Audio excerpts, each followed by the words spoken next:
Hi friends, இன்றைக்கி நம்ம வளகாப்பு பேக்ட்ராப் மேக்கிங்கோட பார்ட் 7 பார்த்துடலாமா? இன்றைக்கி ரெடிமேட் பூக்கோலம் ரெடி பண்ண போகிறோம். இதுதான் வந்துட்டு நம்மளோட ஃபைனல் அவுட்புட். இதுக்கு வந்துட்டு பெருசாக நம்ம எதுவும் வேஸ்ட் மெட்டீரியல்ஸ் யூஸ் பண்ணல. பட் ஆனால் என்னென்ன வேஸ்ட் மெட்டீரியல் யூஸ் பண்ணியிருக்கேன்னு மட்டும் நான் கிளியராக சொல்கிறேன் உங்களுக்கு. இதுவும் வந்துட்டு க்ராஷெட்டுக்கு யூஸ் பண்ணுற யான் தான். பட் ஆனால் இது வந்துட்டு கொஞ்சம் பாலியஸ்டர் மெட்டீரியல் மாதிரி இருக்கும். உங்களுக்கு காட்டன் மெட்டீரியல் மாதிரி இருக்காது. ஸோ வாங்க எப்படி பண்ணுறதுன்றதை பார்த்துடலாம்.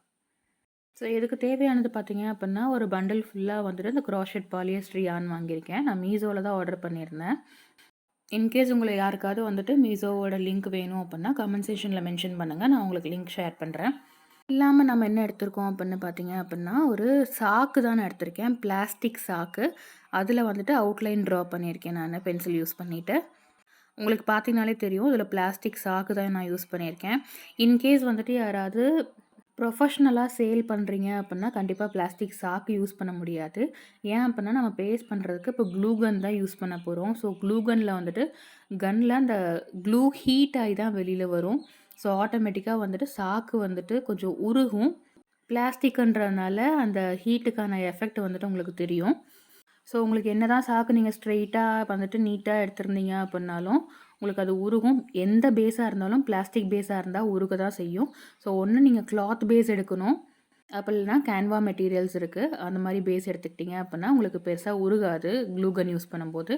ஏன்னா ஃபெஃபிகால் யூஸ் பண்ணி பேஸ்ட் பண்ணும்போது கொஞ்சம் கஷ்டமாக இருக்கும். இப்போ நான் மேக்ஸிமம் முடிச்சுட்டேன். இந்த ரவுண்டுக்கு எப்படி அப்ளை பண்ணுறதுன்ற காமிக்கிறேன் பாருங்கள். ஃபர்ஸ்ட்டு க்ளூ கன் நல்லா ஹீட் பண்ணிவிட்டு அதுக்கப்புறமா நம்ம பண்ணியிருக்க அவுட்லைனில் க்ளூ அப்ளை பண்ணிக்கலாம். அதுக்கப்புறம் நம்ம வச்சுருக்க இந்த பாலியஸ்டர் யான் இருக்குது இல்லையா, இதை வந்துட்டு கொஞ்சம் கொஞ்சமாக மேலே பேஸ்ட் பண்ணிக்கலாம். க்ளூ கன் வந்துட்டு ஒரே ஃபுல் இதை வந்துட்டு யூஸ் பண்ணிட்டீங்க அப்படின்னா சீக்கிரமே வந்துட்டு அந்த ஹீட்டு ட்ரை ஆச்சு அப்படின்னா கம்மும் ட்ரை ஆகிடும். அதுக்கு மேலே பேஸ்ட் ஆகாததில். அதனால் கொஞ்சம் ஏரியாவுக்கு மட்டும் க்ளூ கன் யூஸ் பண்ணி க்ளூ அப்ளை பண்ணிவிட்டு அதுக்கப்புறமா பொறுமையாக ஒட்டி கொடுத்துக்கலாம்.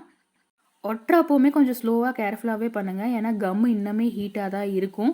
ஸோ கை வைக்கும்போது சூடு படுறதுக்கு வாய்ப்பு இருக்குது. அண்ட் க்ளூ கன் யூஸ் பண்ணும்போதும் க்ளூ கன்னோட நாஸில் எப்போவுமே டச் பண்ணக்கூடாது. ஏன்னா அது நல்லாவே ஹீட் இருக்கும். அதனால் க்ளூ கன் யூஸ் பண்ணும்போது எப்போவுமே அந்த நாஸில் டச் பண்ணிடாதீங்க. இப்போ நமக்கு சென்டர் ஏரியா இருந்துச்சு, சென்டர் மார்க்கிங் இருந்தது அப்படின்னா நம்ம சென்டர்லேருந்து கூட வெளியில் அவுட்ரு கொண்டு வரலாம். பட் ஆனால் நமக்கு வந்துட்டு இங்கே சென்டர் மார்க்கிங் பண்ணல, ஒரு ரவுண்டு மட்டும் தான் போட்டிருக்கோம். ஸோ அவுட்டர்லேருந்து நீங்கள் இன்னர் உள்ளே கொண்டு வந்தீங்க அப்படின்னா உங்களுக்கு இன்னும் வந்துட்டு நீட்டாக வந்துட்டு ஃபினிஷிங் வந்துடும். நம்ம இப்போ வந்துட்டு 3 டிஃப்ரெண்ட் ஷேட் யூஸ் பண்ண போகிறோம். Dark green, light green and yellow colour 3 colour use பண்ண போகிறோம். ஸோ நமக்கு எவ்வளோ வேணுமோ அவ்வளோ தூரம் யூஸ் பண்ணிவிட்டு சிசர் யூஸ் பண்ணி கட் பண்ணிக்கலாம். அண்ட் அடுத்த கலர் யூஸ் பண்ணும்போது நம்ம எந்த இடத்துல ஸ்டாப் பண்ணமோ அங்கேருந்தே ஸ்டார்ட் பண்ணிக்கலாம். ஸோ இது வந்துட்டு ஈஸியாகவே வந்துடும். மறுபடியும் நெக்ஸ்ட் ரவுண்டு போடுறேன் பாருங்கள். க்ளூ தீந்துடுச்சு. அதனால் நான் இன்னொரு க்ளூ ஸ்டிக் யூஸ் பண்ணியிருக்கேன். ஓவராலாக வந்துட்டு நான் இந்த என்டையர் பிக்சரையும் கம்ப்ளீட் பண்ணுறதுக்கு எனக்கு டோட்டலாக வந்துட்டு 12 to 15 க்ளூ ஸ்டிக்ஸ் மட்டும் தேவைப்பட்டுச்சு. நான் எக்ஸாக்டாக கவுண்ட் பண்ணல. பட் மினிமம் வந்துட்டு 12 வந்துட்டு எனக்கு கண்டிப்பாக தேவைப்பட்டுச்சு. இந்த இடத்துல பார்த்தீங்கனாலே தெரியும். உங்களுக்கு சென்டரில் மட்டும் கொஞ்சம் அந்த பிளாஸ்டிக் வந்துட்டு பல்ஜ் ஆகிருக்கு. ஏன்னா அந்த க்ளூ கன்னில் இருக்க ஹீட்டு பட பிளாஸ்டிக் வந்துட்டு கொஞ்சம் அங்கங்கே பல்ஜ் ஆகிற மாதிரி ஆரம்பிச்சுது. ஸோ இன்கேஸ் நீங்கள் ப்ரொஃபஷ்னலாக பண்ணுறீங்க அப்படின்னா கண்டிப்பாக பிளாஸ்டிக் பேஸ் யூஸ் பண்ணாதீங்க. கிளாத் பேஸ் யூஸ் பண்ணிங்கன்னா நல்லாயிருக்கும். அண்ட் இதில் வந்துட்டு சென்டரில் கொஞ்சம் கேப் இருக்குது இல்லைங்களா, அதில் வந்துட்டு நான் வயலட் ஃபில் பண்ணியிருக்கேன். இதுதான் வந்துட்டு ஃபைனல் அவுட்புட். முடிச்சதுக்கப்புறம் நான் சைடில் இருக்க எக்ஸ்ட்ரா சாக்கெல்லாம் வந்துட்டு கட் பண்ணி எடுத்துட்டேன். நான் இது வந்துட்டு வெல்கம் பார்ட்டாக வைக்கல. மெயினில் வந்துட்டு வளகாப்புக்கு மெயினில் பிளேட் வைக்கிற இடத்துல வைக்கிறதுக்கு தான் வந்துட்டு நான் இதை ரெடி பண்ணியிருக்கேன். அதனால் கொஞ்சம் மாடரேட் சைஸில் ரெடி பண்ணிக்கிட்டேன். உங்களுக்கு வேணும்னா இன்னும் பெருசாக எவ்வளோ பெருசு வேணுமோ அவ்வளோ பெருசாக கூட நம்ம ரெடி பண்ணிக்கலாம். அண்ட் இதனுடைய டிஸ்பிளே எப்படி இருக்குது, நம்ம எப்படி வந்துட்டு பிளேட்ஸ் அரேஞ்ச் பண்ண போகிறோம் அப்படின்றத ஃபைனல் வீடியோவில் காமிக்கிறேன். ஆல்மோஸ்ட் எல்லாமே இப்போ வந்துட்டு முடிச்சிட்டோம் நம்ம வளகாப்புக்கு. இன்னும் பிளேட் டெக்கரேஷன் மட்டும் பாக்கி இருக்குது. அதுக்கு என்ன பண்ணலாம் அப்படின்ற ஐடியா வந்துட்டு நான் நெக்ஸ்ட் வீடியோவில் காமிக்கிறேன்.